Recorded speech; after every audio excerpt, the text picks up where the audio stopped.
तो मैंने यहाँ पर लिखा है C4H9OH।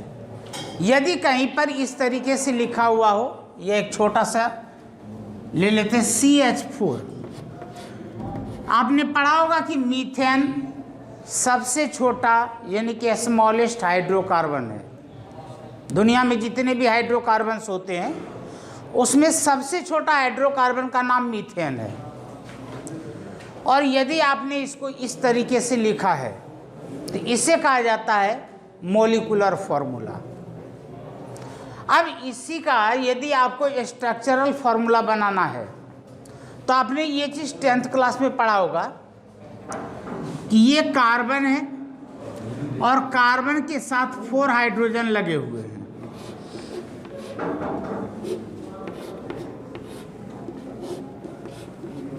तो ये हो गया मीथेन का स्ट्रक्चरल फॉर्मूला। लेकिन यदि इसी मीथेन का 3D स्ट्रक्चर बनाना है, ये तो हुआ मीथेन का मॉलिक्यूलर फॉर्मूला, ये है मीथेन का स्ट्रक्चरल फॉर्मूला। अब मीथेन का 3D फॉर्मूला। मीथेन का जो 3D फॉर्मूला बनता है इसमें आप ये याद रखेंगे,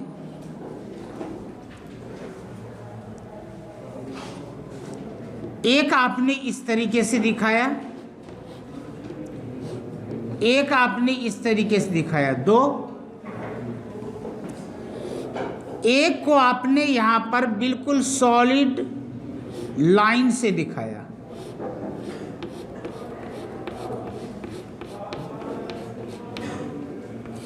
और यहां पर H,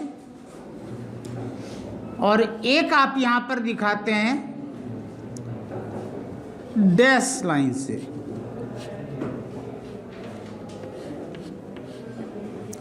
तो ये हो गया मीथेन का 3D स्ट्रक्चर।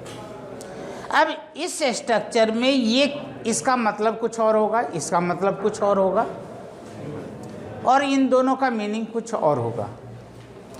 जो आप ये बिल्कुल एक सिंपल लाइन की तरह देख रहे हैं बॉन्ड को, यह 2 प्लेन को दिखाता है, यानी कि एक इस तरीके से हो गया, दूसरा इस तरीके से हो गया। और जो सॉलिड लाइन देख रहे हैं एबव द प्लेन, मान लीजिए कि ये प्लेन हो गया और प्लेन के ऊपर का जो बॉन्ड है उसको ये सॉलिड लाइन शो करता है, और बिलो द प्लेन यानी कि प्लेन के नीचे उसे ये डैश लाइन शो करता है। आप सिंपली इसको इस तरीके से भी लिख सकते हैं,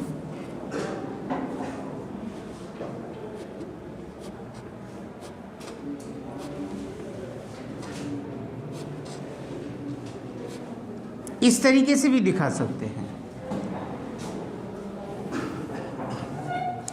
तो जो डैश लाइन है ये प्लेन के नीचे, इसको और भी तरीके से बोला जाता है, इसे कहा जाता है टुवार्ड्स द ऑब्जर्वर, और इसे कहा जाता है अवे फ्रॉम द ऑब्जर्वर।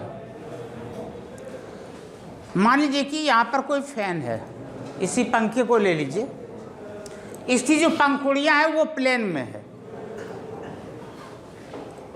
और मान लीजिए कि उसकी एक डंडी छत से लगी हुई है और कोई चीज़ उसके नीचे भी लगा हुआ है। तो प्लेन के जो नीचे हो गया वो तो हो गया ये, और जो छत से जो डंडी लगी हुई है वो हो गया ये वाला, और इसकी जो पंखुड़ियां हैं वो ये हो गए। तो कार्बन के 4 बॉन्ड्स होते हैं, 1 2 3 4, ये 4 बॉन्ड्स कंप्लीट हो गए। तो इस तरीके से जो आप दिखाते हैं इसे कहा जाता है 3D स्ट्रक्चर। मान लीजिए कि आपके पास CH3, CH2 और CH3 है, और इसका आपको 3D स्ट्रक्चर बनाना है। तो मान लीजिए कि इस कार्बन को आपने यहां पर लिखा, यहां पर आपने CH3, यहां पर आपने CH3, ये 2 मैंने यहाँ पर लिख दिया, और जो 2 हाइड्रोजन यहाँ पर देख रहे हैं, एक प्लेन के ऊपर हो गया और एक प्लेन के नीचे हो गया। तो मैं इसको इस तरीके से करता हूँ ताकि मुझे इजी रहता है बनाना, आप अपने हिसाब से बना लेंगे। तो यहाँ तक किन्हीं को कोई डाउट? 3D स्ट्रक्चर समझ में आ गया? अब इसी में मैंने एक चीज दिया है, बॉन्ड लाइन नोटेशन। जो बॉन्ड लाइन नोटेशन होता है, देखिए यहाँ पर मैंने कई फॉर्मूले लिख दिए हैं। आप जो यहाँ पर C3H8 देख रहे हैं, ये तो हो गया मोलिकुलर फॉर्मूला। C3H8 ये क्या है? Molecular formula. आपने इसी चीज को इस तरीके से दिखाया, यह हो गया इसका स्ट्रक्चरल फॉर्मूला। तो मोलिकुलर फॉर्मूला और स्ट्रक्चरल फॉर्मूला ये दोनों समझ में आ गया होगा। अब यहाँ पर एक नाम और आता है जो कि मैंने ऊपर में नहीं लिखा है, जिसे कहा जाता है कंडेंस फॉर्मूला। देखो, कंडेंस का मतलब होता है सिकुड़ जाना, थोड़ा इकट्ठा हो जाना। ये CH3 हो गया, ये मैंने लिखा है। यह CH2 है, ये भी CH3 है, तो ये हो गया CH3। तो इसी को मैंने यहां पर लिख दिया क्या? यदि इसको थोड़ा सा छोटा करके लिख देते हैं तो अब इसे कहा जाएगा कंडेंस फॉर्मूला। तो ये हुआ मोलिकुलर फॉर्मूला, ये हुआ स्ट्रक्चरल फॉर्मूला, और ये कहलाएगा कंडेंस फॉर्मूला। जनरली आप अपने बुक में देखेंगे अधिकांश जगह पर आपको कंडेंस फॉर्मूला ही मिलेंगे, इसलिए ये भी समझना बहुत जरूरी था। और ये जो आप केवल लाइन की तरह देख रहे हैं, ये कहलाता है बॉन्ड लाइन नोटेशन। क्योंकि नाम से ही पता लग रहा है बॉन्ड लाइन नोटेशन, यहाँ पर बॉन्ड को लाइन के थ्रू दिखाना। आप कहेंगे जी इसमें आपने न तो कहीं पर कार्बन दिखाया और न ही हाइड्रोजन दिखाया। तो एक्चुअली यहाँ पर क्या होता है, इसमें कार्बन और हाइड्रोजन को दिखाया ही नहीं जाता है। अब जैसे कि यहाँ पर एक पॉइंट ये बना, दूसरा पॉइंट ये बना और तीसरा पॉइंट ये बना, यानी कि जितने भी कॉर्नर्स होंगे ये सभी कॉर्नर्स यहाँ पर कार्बन कहलाते हैं। जितने भी कॉर्नर्स हैं ये सभी कॉर्नर्स यहाँ पर क्या कहलाएंगे? कार्बन कहलाएंगे। और अपने को पता है कि कार्बन के टोटल 4 बॉन्ड्स होते हैं। अब यहाँ पर यदि मान लीजिए कि एक कार्बन है और इधर एक बॉन्ड दिखाया गया है, तो इसका मतलब कि कार्बन के 3 बॉन्ड अभी खाली हैं, और वो 3 बॉन्ड जो आपको खाली नजर आ रहा है, यदि यहाँ पर कुछ नहीं दिखाया गया है तो ये अंडरस्टूड है कि वहाँ पर 3 हाइड्रोजन है। तो आपको याद रखना है कि बॉन्ड लाइन नोटेशन में कार्बन और हाइड्रोजन को हम लिख करके नहीं दिखाते हैं। यदि आपने कहीं पर लिख दिया तो फिर गलत हो जाएगा। अब यहाँ पर यदि एक पॉइंट है, यह भी एक कॉर्नर हो गया, तो यह भी कार्बन है। और यदि यहाँ पर एक कार्बन है तो एक बॉन्ड इधर भी जाते हुए देख रहे हैं। अब इस कार्बन के 2 बॉन्ड्स तो नजर आ रहे हैं, इसका मतलब इस यहाँ पर 2 बॉन्ड की और कमी है। और वो जो कमी आपको नजर आ रहे हैं, इस केस में आपको समझना होगा कि यहाँ पर 2 हाइड्रोजन प्रेजेंट है। और फिर तीसरा कॉर्नर आपका ये हुआ, यानी कि यहाँ भी एक कार्बन है। तो इस कार्बन का एक बॉन्ड इधर हो गया, यहाँ पर 3 बॉन्ड में कुछ नजर नहीं आ रहा है। इसका मतलब इस कार्बन के साथ अदर 3 हाइड्रोजन प्रेजेंट है।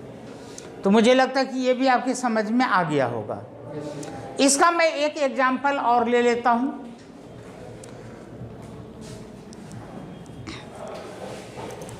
और ये तो मैंने आपको समझा ही दिया। इसी का यह क्या हो गया, 3D स्ट्रक्चर हो गया। मैं यहाँ पर एक कंडेंस फॉर्मूला लिख रहा हूँ और उसी को देख करके बॉन्ड लाइन नोटेशन, यहाँ पर CH3 CH Cl CH CH3 CH OH और यहाँ पर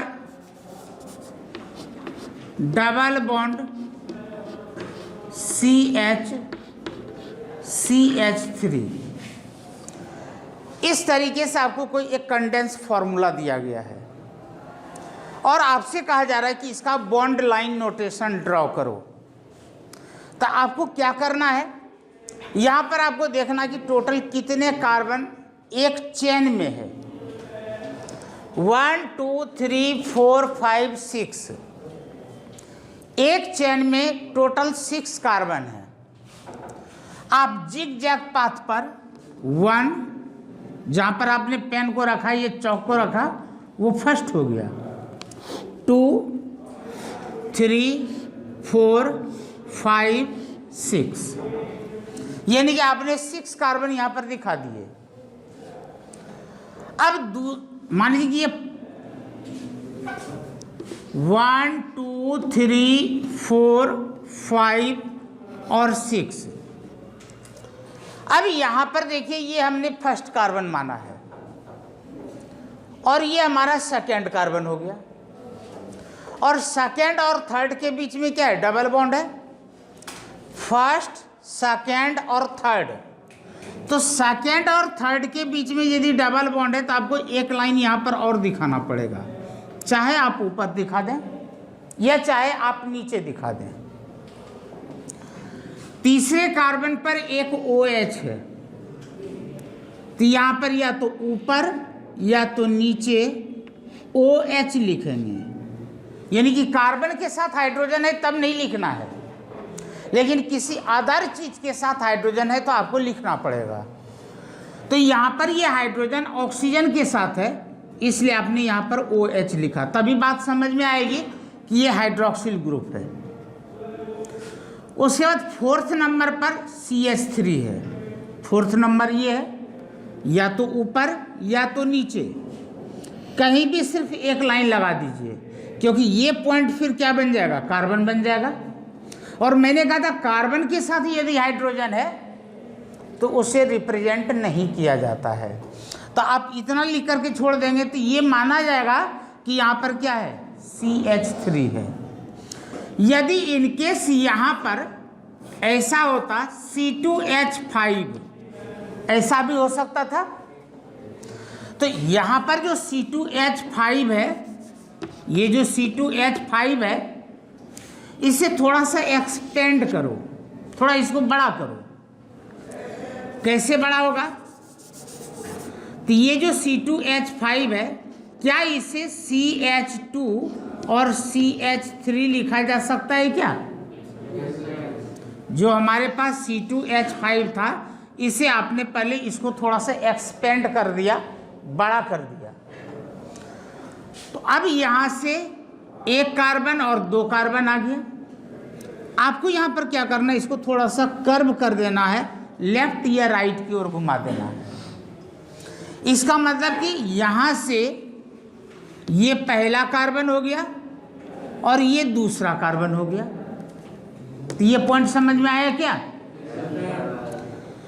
अब 5वें नंबर कार्बन पर क्लोरीन है, तो क्लोरीन आपको लिखना पड़ेगा,